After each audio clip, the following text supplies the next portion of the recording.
So how'd you get out here to Atlanta? I rode a bus out here from prison when I got out of prison. After I got out probation. Yep. Okay. Did you ever tell anybody that your stepfather did this to you? Yeah, I had a case manager. I had filed charges and moved in with my grandmother again, and then she came up murdered. Like, she came up missing. So, like, I mean, I moved. So your case manager came up murdered? Yeah, her and my homeboy, they was both trying to find me a place to stay at the time when I turned him into the police. And this was, how old were you around this time? Like 11, like when I was 11. Okay. Okay. What's up, YouTube? Become a member of the channel. Click the join button. You're gonna get access to exclusive content, more updates, post-interview reactions, and the lost tapes that never made it to YouTube. Click the join button, become part of the family. Now back to the content. What's up, YouTube? Atlanta Street Interviews out here with another one. So we got a young lady with us today. How you doing today, miss? Okay, eating out the trash, hungry. Okay, all right. Are you homeless? Yes. Okay. How old are you? 40. 40? Yeah. You look great for 40. 85, 1985, 123.85. Well, that's not 40 then. 37. Well, I mean, I've been out here so long, I can't really remember. Like, that's the closest age I can touch to. Like, I'm not really sure. My viewers are gonna laugh because they know I'm good with math. But yeah, that's gonna be 37. Okay. Okay. All right. So, all right, 37. And so, how long have you been homeless? Since I got out of prison, like 2017. Okay. And so that's been 5 years. Yeah. What'd you go to prison for? I had like assault and battery, stolen cars, and stolen jewelry charges from like the 90s. Like, I just finally got caught. I had some Fed charges with some drugs and stuff, and I had some pounds in my car when my car got repossessed. So I had been wanted for a while. I just finally turned myself back in once I left from out here the last time, like 7 years ago. Or it was like before that though. Before 2014, I think is when I left. Left to go where? When I left from her. And where'd you go? Back home, because I had a warrant. I had been in trouble, like prison. Okay. So, Yeah. do you have any kids?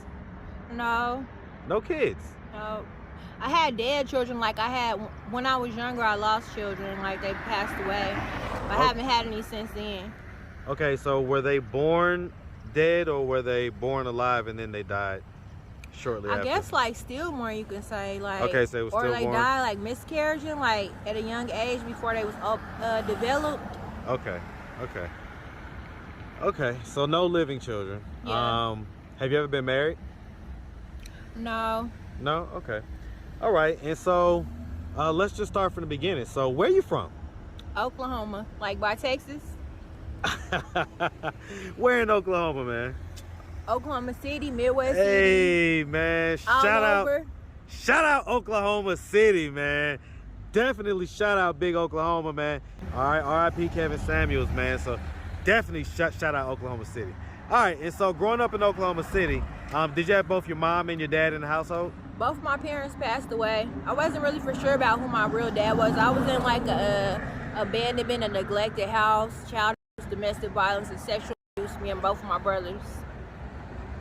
By our stepdad, he ran a juvenile detention center, and he was also supposed to be a pastor over several different churches and several different ministries. That was in Oklahoma? Yes. And that was your stepdad? Yeah, my mama's husband. Yeah. And so you say that he abused you? Yeah, we were both all abused, neglected, raped, molested, child abuse, abandonment, all of the above. And that happened to you and your brothers? Yes. And so who was it exactly that... Perry Williams. Is that your stepdad? Yeah, my mama's husband. He's retired from the juvenile in Oklahoma, Texas. And so what age did this start? Well, I can remember, like, I would say like 5. At a young age, I mean, as far as I can remember. Well, the sexual abuse. Yeah, I mean, as far as I can remember, like, from the beginning, like taking pictures and Olin Mills, taking pictures of Olin Mills, different places. I mean, but I finally had got a case manager, a caseworker, and when I outletted her like at 10, she got murdered, and my homeboy that came up missing to try to take me away or like let me run away, find me a place to stay to get away from them. They all came up murdered. So I mean, it's just been so many different issues that I'm just tired of trying to shake the problem. Sick of getting robbed, and I thought I had friends. And so wait, so hold on. So I mean, I kind of want to drill down on this a little bit more. So you're saying that your stepdad, the guy that you named, or your mother's husband, he you from the age of 5 up to what age? Shit, every time I go to sleep in my mama's house, should I wake up? My So this brothers, was an I mean, ongoing they thing? all still sleeping around. They still sleeping around, and they still with me. And Who? I mean, my family members, my brothers and my stepdad, I don't want to sleep with them. I don't want no incest kids. So your brothers used to do this as well? Well, I mean, I guess they got the habit from him. It wasn't like at first, but I mean, all of a sudden it started. What age did they start doing it? Early, I mean, around What the age same were you? age. Yeah, around 5, the same age. So he wasn't them, they were all you is what you're saying? Yeah, he was with them, and they was waking me, all of them. Did you ever tell your mom? My mom was on like several mental health medications and several mental health places. So she was always out of her mind on crack and mental health and her medication. So she was on crack? Yeah, she was on crack and she was on several different mental health medications. And so is your mom still married to this guy? She died.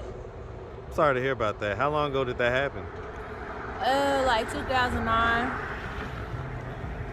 Oh, I'm sorry to hear about that. How did she die? She had cancer like several different times, ovarian, the ovaries, and breast cancer, stomach cancer. So it just came to me times and like she couldn't really shake it after the chemo. I guess the chemo wasn't strong enough. Okay. So how'd you get out here to Atlanta? I rode a bus out here from prison when I got out of prison, after I got out of probation. Okay. Did you ever tell anybody that your stepfather did this to you? Yeah, I had a case manager. I had filed charges and moved in with my grandmother again, and then she came up murdered, like she came up missing. So like, I mean, I moved. So your up. case manager came up murdered? Yeah, her and my homeboy, they was both trying to find me a place to stay at the time when I turned him into the police. And this was, how old were you around this time? Like 11, like when I was 11. Okay. Okay. I mean, so, like, for instance, in your childhood, did you go to high school? Yeah, I always dropped out though, like back and forth.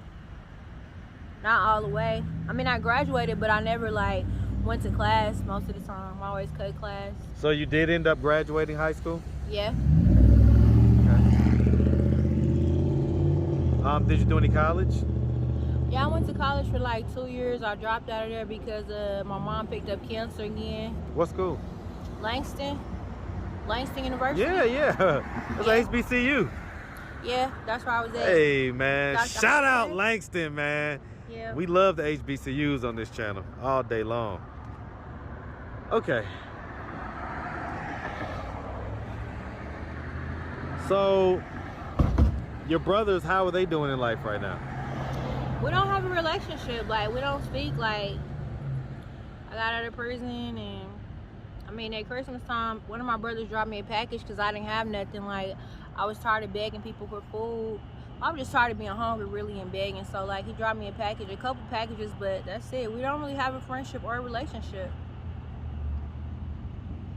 Have you ever acknowledged to them the fact of what you said, that what you accused them of? I mean, not really, like, no. Hold on. Say that again. Not really, like. Well, I guess I'm like always wasted, like when I go to my mom's, like out of my mind, drunk and high, so I don't really realize what's going on. Like being raped or being aware of being raped or taken advantage of. Well, I mean, so is it possible that that what you're saying may not be truthful? No, it's truthful. Okay, so let me ask you this. I mean, if your brother, or you know, whichever one it was that, or both of them that used to do that, if they were to happen to come across this video on YouTube, what do you think their thoughts and their reactions would be?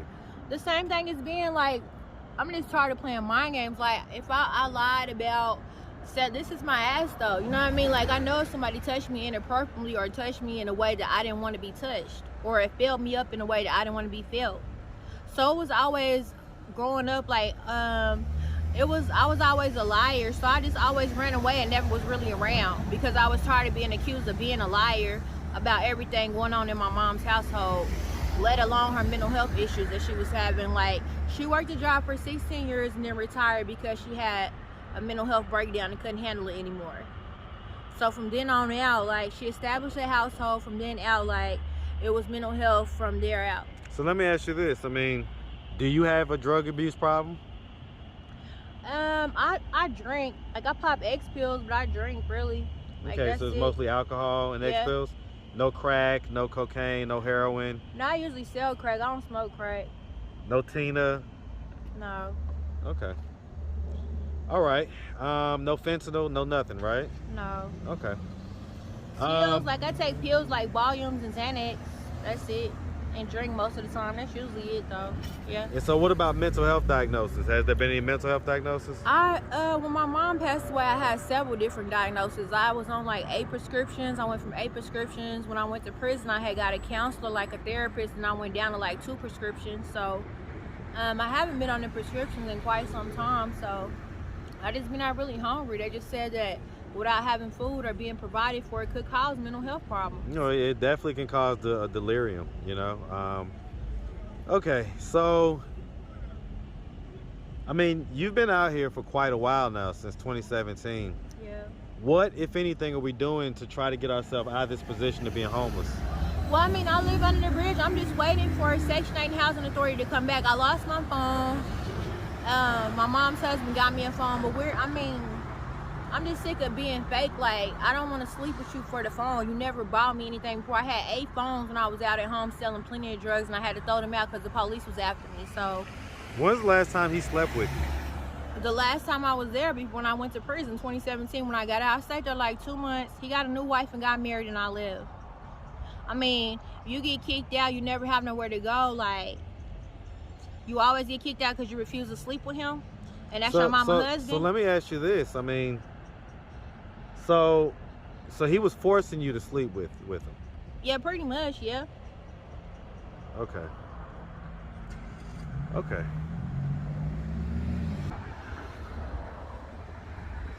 Okay. All right, so, I mean, again, you know, I guess we're just waiting for our Section 8 housing. Yeah. Wait for them to come back and see me.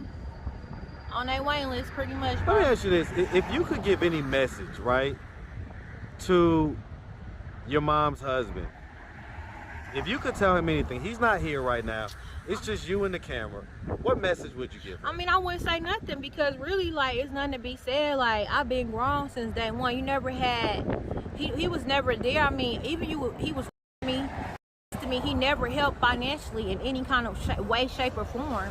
So, I mean, it's really, I was always in the street selling drugs and everything I could to provide for me and my homeboys. So, I mean, there's really nothing to be said, I mean, about. He know exactly what's going on and what has been going on, whether if he see this or he don't see it. He know exactly what, me not speaking to them or not talking to me, I mean, streets, fuck it, homelessness. Sick of the bullshit, sick of playing, I mean, I love myself, you hear me? Sick of, forced who to take some medication. Because was the medication when you had a case manager and they all came up murdered, came up missing? Was the medication when all your homeboys trying to find your place to stay and they came up murdered? So that's a problem. So would he see, if he would have happened to see this video on YouTube, what do you think his thoughts and his reactions would be? I mean, I really don't care, because how do I feel? I've been out here homeless. He have a place to stay, which is my mother's house. He's been out several cars, several places to live. Care about how who feel? I don't care. No, You never cared about me. I didn't say Like, you care never about how he helped. feels. You never helped a child that was supposedly yours, or a woman you was married to. You never helped that child. What is it to be said? Nothing about. Like, to talk about what? So you don't have any message that you would give them? No. Okay. All right. Well, listen, miss, we really appreciate you taking the time answering all of our questions. If anybody out there wanted to reach out, help, or donate, do you have a way they could do that? Your social media, Cash App, anything like that? No, I'm at the bridge on the west side. It's the bridge right there by the fire department. I'm there all the time. Well, I've been staying there for several years. All right, miss. Well, we definitely wish you nothing but the best out here, okay? Okay. So make sure you have a good one, all right, sweetie? Okay. All right, bye-bye. Bye.